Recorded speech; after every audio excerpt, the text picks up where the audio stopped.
শীতের সকালবেলা গরম গরম লাউ শাকের ভাজি আর লাল শাক ভাজি কেমন লাগে বলেন? আমার কাছে তো খুবই মজা লাগে। হ্যালো এভরিওয়ান, আসসালামু আলাইকুম। সবাই কেমন আছেন? আশা করি সবাই অনেক অনেক ভালো আছে। আজকে আমি আরো একটা নতুন ভিডিও নিয়ে চলে আসলাম আপনাদের মাঝে। তো সবাই পাশে থাকবেন আমার ফুল ভিডিওটা দেখার জন্য। লাল শাকটা আনা হয়েছিল গতকাল রাতে, আর আমি অনেক সকালবেলা ঘুম থেকে উঠে লাউ শাকটা ভালোভাবে কেটে বেছে ধুয়ে রেখে দিয়েছি। সাথে ছিল আরো লাল শাক। আসলে শাকগুলো রান্না করতে সময় না লাগলেও বাছতে কাটতে অনেকটাই সময় লাগে। কেটে বেছে ধুয়ে দেখেন আমি ভালোভাবে ভাপ দিয়ে নিচ্ছিলাম শাকগুলা। লাল শাক আর লাউ শাক দুইটাই ছিল কিন্তু অনেকটাই তরতাজা। দেখেন একটু ভাপ দেওয়ার সঙ্গে সঙ্গে কিভাবে সেদ্ধ হয়ে গেছে শাকগুলো। আমি কিন্তু লাউ শাকটা অনেক বেশি পছন্দ করি, আর লাল শাক মাঝে মাঝে শাকটা আনা হয় কিন্তু আসলে কাটতে ঝামেলা হওয়ার কারণে এমন একটা সাহস পাই না। এই যে এখানে দেখেন আমার শাকগুলো ভাপ দেওয়া শেষ। আমি এখন একটা ঝাঁকার ভেতরে শাকগুলা উঠায় রাখবো যাতে পানিটা ছেড়ে যায়। যেহেতু শাকটা অনেক নরম ছিল, পানি বের হয়েছে অনেক, আমি কিন্তু একটুও পানি দেই। ঝাঁকার ভেতরে রাখছি, একে একে পানিগুলা পড়ে যাবে।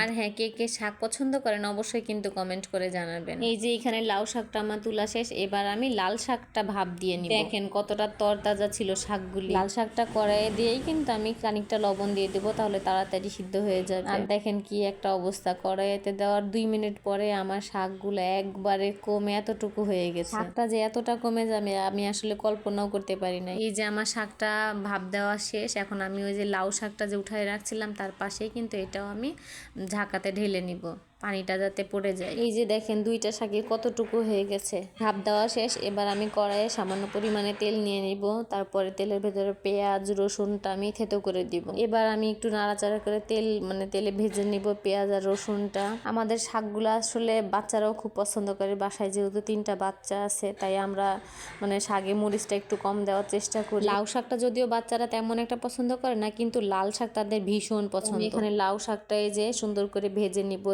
তেলের মধ্যে। তো দেখলেন কি কি দিয়েছি। আর হ্যাঁ, লাউ শাকের ভেতরে যদি আপনার পেঁয়াজের ফুল, যেটা আমরা পেঁয়াজ কলি যেটা বলি, সেটা দেওয়া হয় তাহলে কিন্তু স্বাদটা আরো দ্বিগুণ বেড়ে যায়। আমাদের তো অনেক পছন্দ। দেখেন ভাজা এখানে শেষ, কথা বলতে বলতে কি সুন্দর কালার আসছে। এখন আমি শাকগুলা বাটিতে তুলে নিব। আমি চেষ্টা করি প্রতিদিন সকালে একটু ভর্তা ভাজি শাক এগুলা রাখার। আসলে শীতের দিন সকালবেলা ভর্তা ভাজি শাক আমাদের খুবই পছন্দ। আমি এই যে লাল শাক আছে, লাল শাকটা ভেজে নিব। আমি মনে করি সবচাইতে সহজ রান্না হচ্ছে শাক, কিন্তু আসলে শাকটা রান্নাটা সহজ হলেও কাটা বাছাইটা কিন্তু প্রচন্ড ঝামেলা দেয়। যাদের বাসায় সকাল সকাল অনেক কাজ থাকে তাদের তো একটু ঝামেলাই হয়। এই যে এই লাল শাকটা বাচ্চারা খাবে দেখে আমি একটা শুকনো মরিচ দিব। বাচ্চারা যেহেতু ঝাল খেতে পারে না সেহেতু একটাই দিলাম। এই দেখেন কতটুকু হয়েছে আমার লাল শাকটা। এটা আমাদের বাচ্চাদেরই হবে, আমাদের আর খাওয়া যাবে না। যেহেতু বাড়ির 3টা বাচ্চাই লাল শাকটা অনেক বেশি পছন্দ করে। আপনাদের বাচ্চার কি অবস্থা বলেন? তারাও কি শাক পছন্দ করে নাকি পছন্দ করে? বাচ্চাদেরকে শাক খাওয়ানো তো আসলে খুবই ভালো, কিন্তু